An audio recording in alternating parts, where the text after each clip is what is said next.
Good morning. Happy Mother's Day. Thank you for spending this time with me. Today's message is really about what we're going through. In this time of social isolation, in this time where we're sequestered in our homes, detached from the normalcy of our lives, it is important to realize the blessings in this experience that we're having. I am so encouraged that I see stories and I see videos and I see many ways where people are becoming more compassionate, more loving. They're reaching out to not only family and friends, but to strangers. You can see on social media a multitude of people from all walks of life, from the theater to the stage, to acting, to talk show hosts, to ordinary people, reaching out to the stranger and simply bringing a funny story, bringing a message of hope, bringing a message of love and caring. In many ways, the distractions of our lives have been taken away by this reality that we now undergo. But those distractions are not what's important. What's important is that we now recognize and we have reprioritized what we consider so very vital in the living of our lives. And I think when we come back, when we come through this and we're on the other side of this pandemic, we will want to live our new normal. We will want to live a life that is where distractions are reduced, where we celebrate each other, where we celebrate the stranger.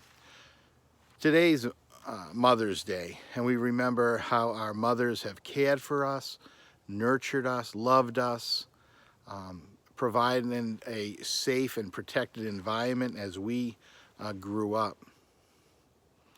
And isn't that what we are supposed to be doing in the church, in our lives, along in our spiritual journey, creating an environment for someone, for ourselves, of love and compassion and caring? I think we're learning that. It's amazing as we do watch these videos and other things that have been coming out, that people are back to their front porch playing music together as a family. They're back doing puzzles. They're back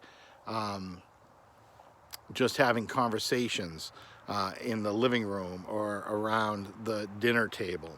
And they're slowing down. The pace has changed for us. But we're recognizing the blessings in those things.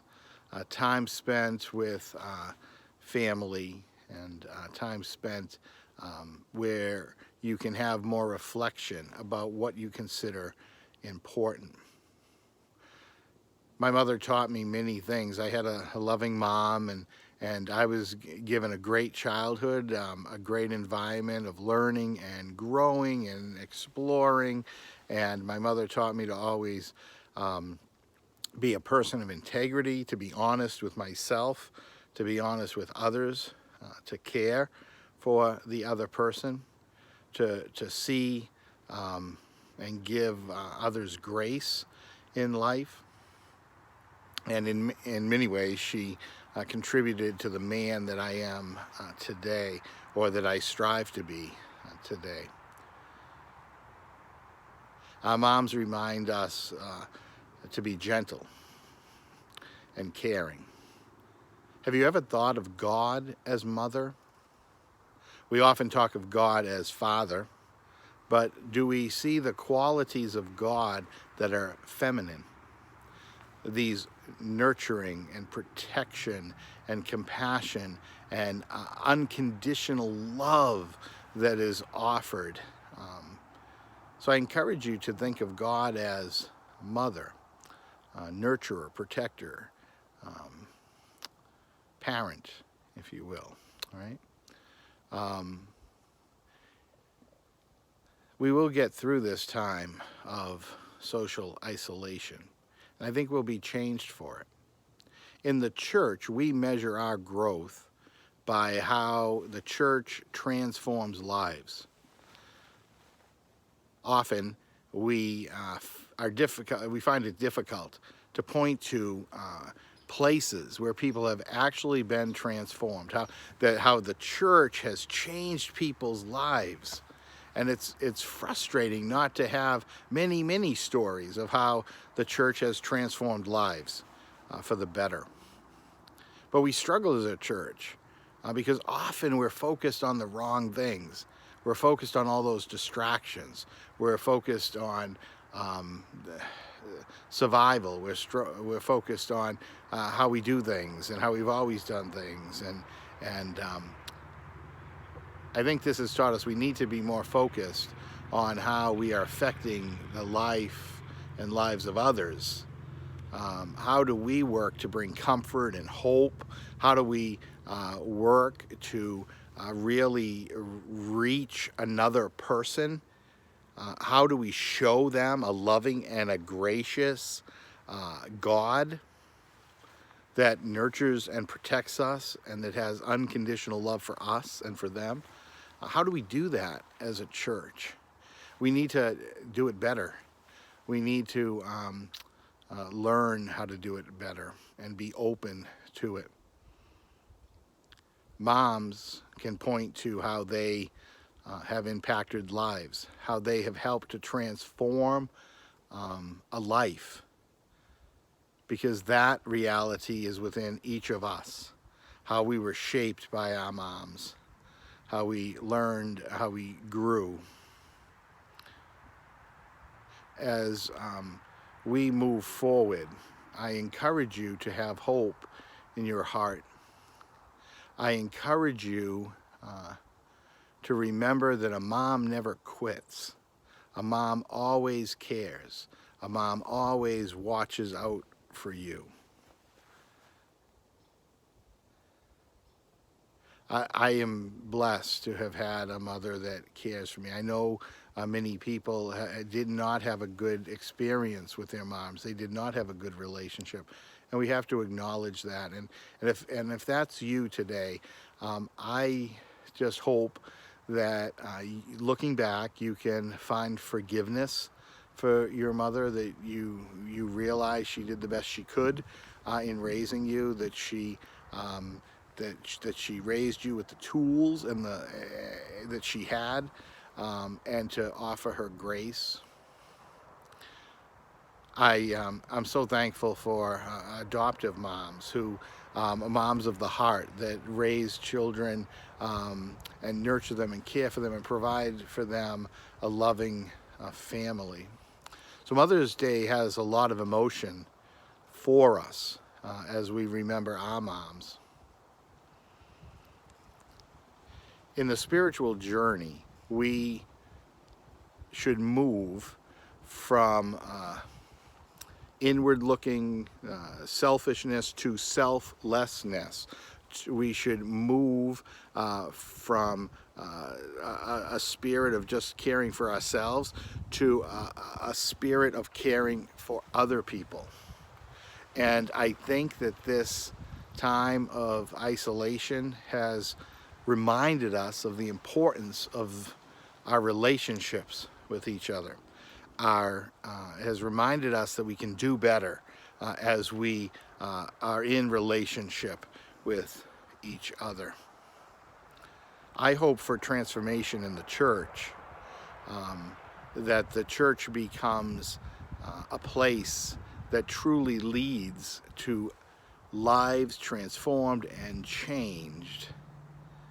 Lives that become more compassionate, caring, loving, less prejudicial, less biased. That darkness is removed and light replaces it. I pray for that type of church to be active in the world.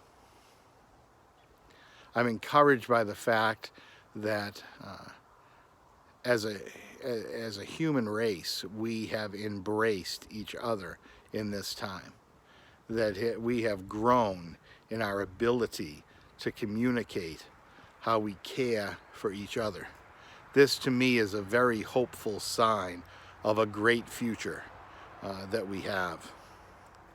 This to me gives me hope in my spirit that we can always learn to do better. We can always become more loving. That our past does not define us. It is our present that defines us. What we decide to do today to show each other we care and that we love each other, to be in relationship with a loving God and with our family, our friends, and the stranger. The Christian walk is a walk where we become more Christ-like, hopefully, where we learn to think and to move as Christ, to have the heart of Christ in our encounter with others.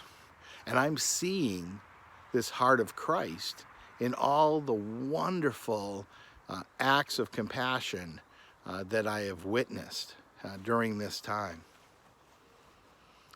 So that is encouraging. So on this Mother's Day,